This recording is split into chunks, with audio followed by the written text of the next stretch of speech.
안녕하세요. 모티북입니다. 오늘 준비한 책은 유튜브 사이다 힐링 썸머님의 첫 번째 책, 나는 왜 엄마가 힘들까입니다. 나르시스트 엄마에게 고통받는 딸을 위한 정서적 독립 프로젝트, 그 치유의 여정, 지금부터 함께 보도록 하겠습니다. 나르시스트 부모는 자녀를 끊임없이 비난한다. 자녀가 10만큼의 실수나 잘못을 저질렀다면 이를 200만큼 부풀려서 신랄하게 꾸짖는다. 혹은 딸의 어떤 행동이나 성과가 아니라 딸 자체의 가치를 깎아내리기도 한다. 엄마는 끊임없이 딸에게 부정적인 메시지를 전한다. 너는 나쁜 애야. 너는 이기적이야. 내가 이렇게나 고생하고 희생했는데. 엄마에게 모든 문제는 자녀가 혹은 남편이 만든 것이다. 그래야 딸을 이용하고 딸에게 이득을 취한다는 사실을 숨기면서 계속해서 원하는 걸 얻어낼 수 있으니까. 비난을 자녀에게 뒤집어 씌우는 이유 가운데 하나는 바로 피해자를 방어자로 만들기 위함이다. 딸은 나는 배은망덕한 사람이 아니라는 사실을 끊임없이 증명하고 설명해야 한다. 하지만 딸이 아무리 노력해봤자 엄마를 설득하기는 힘들다. 엄마가 자꾸만 딸을 공격하는 이유는 딸이 자신을 방어하는데 모든 시간과 에너지를 다 써서 진실을 똑바로 바라보지 못하게 하는 데 있다. 예를 들어 대학을 졸업한 딸이 취업해서 월급을 200만 원 받게 되었다고 가정해보자. 비록 적은 월급이지만 딸은 그 돈으로 학자금 대출을 갚고 이따금 가족들 외식을 시켜주고 본인의 필요한 옷가지나 화장품을 구입하고 조금씩 적금을 들며 알뜰살뜰 살고 있었다. 하지만 어느 날 엄마가 퇴근하고 돌아온 딸에게 이렇게 말한다.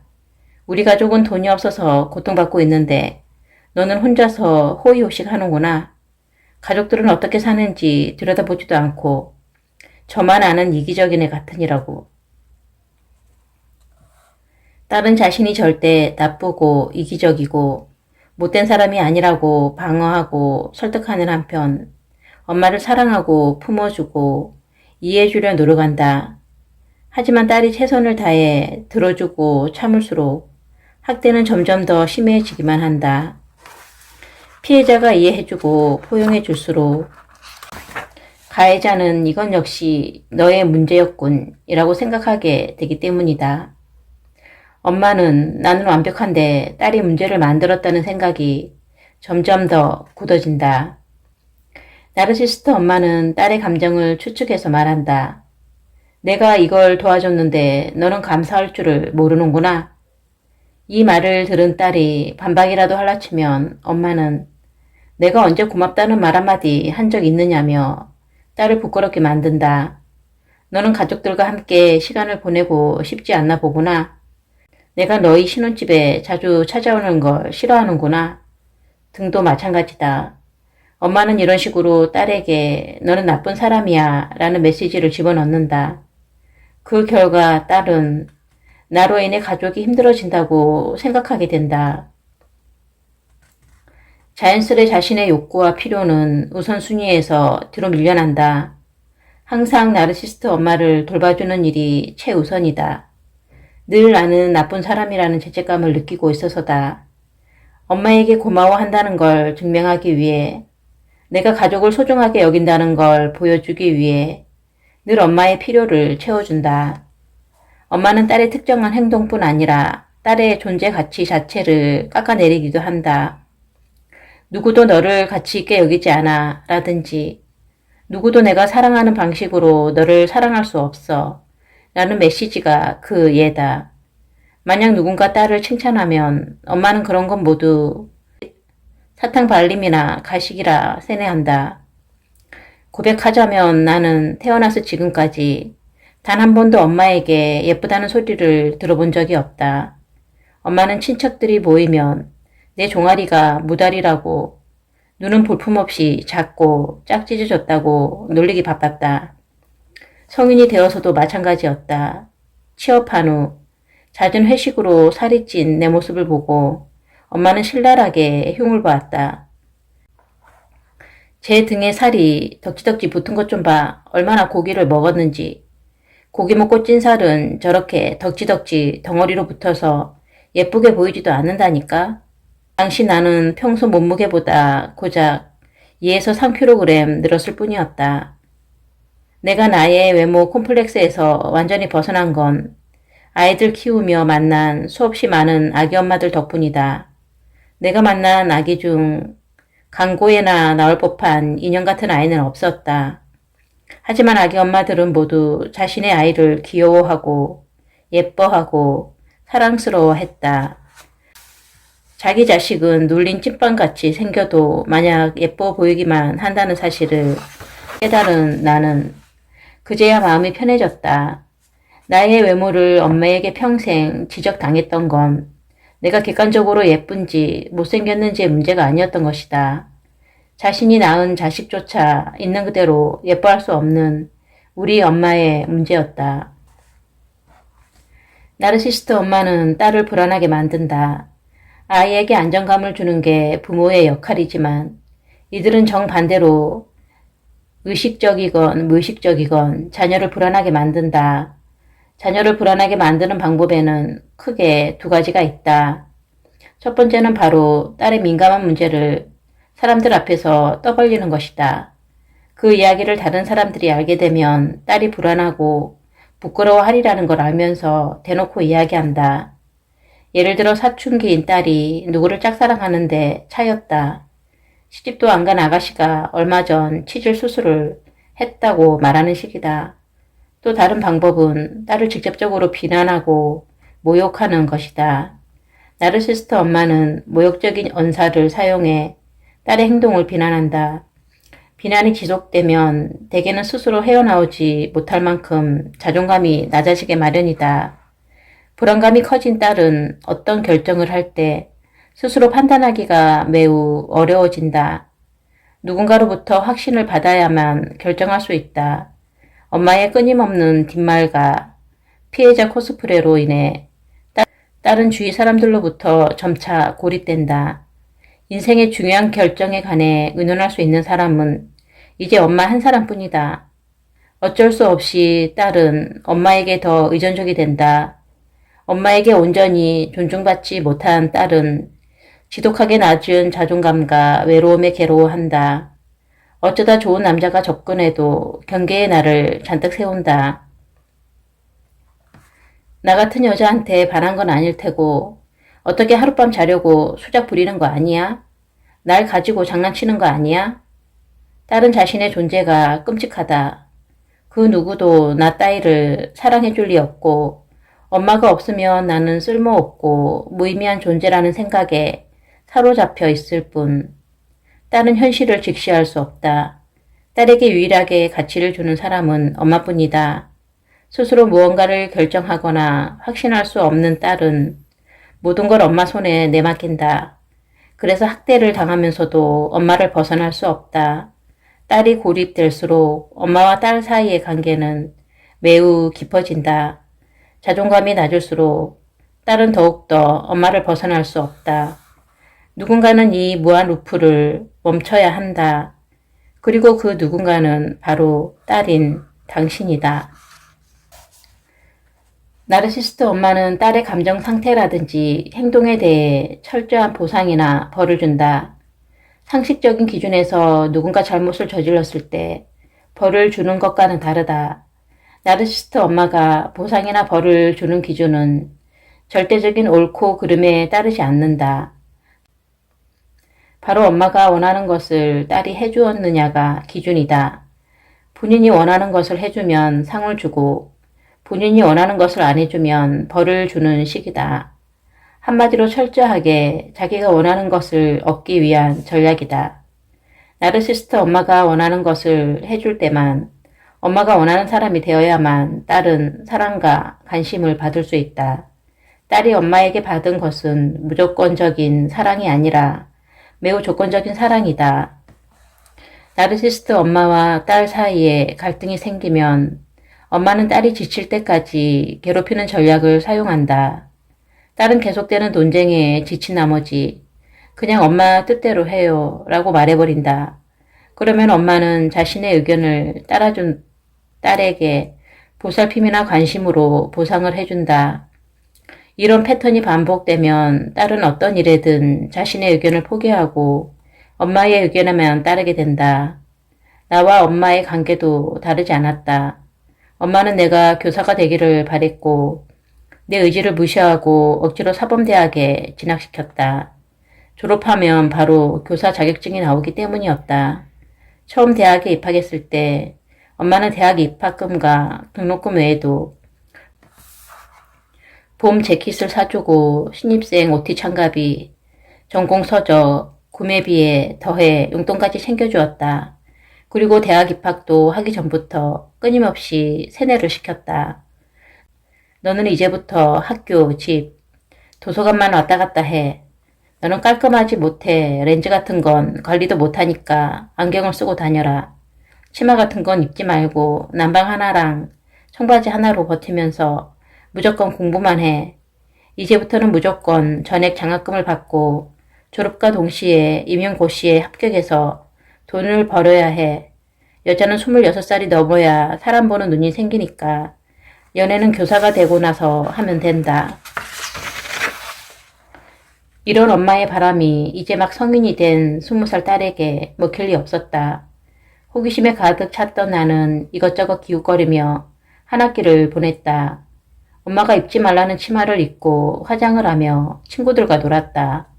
문제가 생긴 건 학교가 적성에 맞지 않으니 이참에 그만두고 재수를 해서 내가 원하는 전공으로 다시 입학하고 싶다는 뜻을 밝힌 뒤부터였다. 그때부터 엄마는 밤마다 방문을 두드리며 내가 내준 등록금 내놔 소리치며 괴롭혔다. 자신이 설계한 대로 교사가 되어 살든가 아니면 내 마음대로 평생 고졸로 살라며 협박했다. 어느새 나는 엄마는 가고 싶어도 가지 못했던 대학에 다니면서도 부모에게 감사할 줄 모르는 파렴치한이 되어 있었다. 말을 듣지 않은 내게 엄마는 벌을 내렸다. 그 다음 학기부터 용돈을 월 10만 원으로 깎은 것이다. 당시 나는 매일 학교 수업을 듣고 주말에는 교회에서 봉사를 하던 터라 학기 중 마땅한 아르바이트를 구하기가 힘들었다.